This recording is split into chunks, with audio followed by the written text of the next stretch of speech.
بسم اللہ الرحمن الرحیم۔ حدیث نمبر 4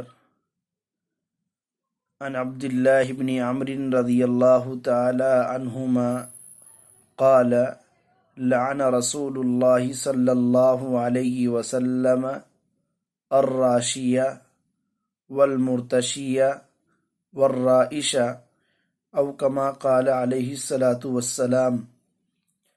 حضرت عبداللہ ابن عمر رضی اللہ تعالی عنہما سے روایت ہے، اللہ کے رسول صلی اللہ تعالی علیہ وسلم نے لعنت فرمائی رشوت لینے والے پر، رشوت دینے والے پر اور رشوت کی دلالی کرنے والے پر۔ رشوت دینے والا، رشوت لینے والا اور رشوت کی دلالی کرنے والا، یہ تینوں اللہ کی رحمت سے دور ہیں اور ان تینوں پر اللہ کی لعنت ہے۔ رشوت کی تعریف۔ رشوت کہتے کس کو ہیں؟ تو رشوت کا مطلب یہ ہوتا ہے کہ جو چیز آپ کے ذمے واجب ہے، جس کام کی ذمہ داری آپ کو سونپی گئی ہے، اس کام کے کرنے پر معاوضہ طلب کرنا، اس کا نام رشوت ہے۔ آپ کسی آفس میں جاب کرتے ہیں، کسی آفس میں آپ کام کرتے ہیں اور اس کی آپ کو سیلری ملتی ہے، اس کے علاوہ آپ اس کام کے کرنے پر لوگوں سے معاوضہ لیتے ہیں اور معاوضہ طلب کرتے ہیں، یہ رشوت ہے۔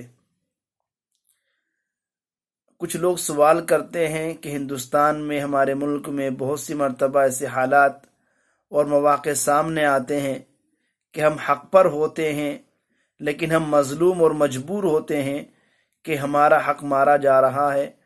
رشوت دیے بغیر، کچھ رقم دیے بغیر ہمارا حق وصول نہیں ہو سکتا۔ تو ایسے موقع پر دارالعلوم دیوبند کا فتویٰ موجود ہے کہ اگر آپ مظلوم ہیں، مجبور ہیں، آپ حق پر ہیں، اس کے باوجود آپ کا حق نہیں مل رہا ہے اور کچھ رقم دے کر آپ اپنے حق کو وصول کر سکتے ہیں، تو مجبوری کے درجے میں آپ وہ رقم دے کر اپنا حق وصول کر لیجئے۔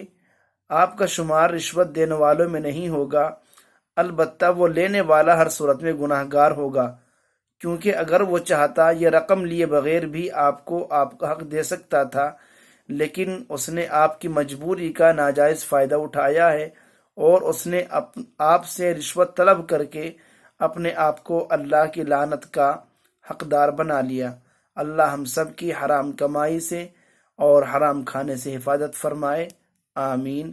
وما علینا الا البلاغ۔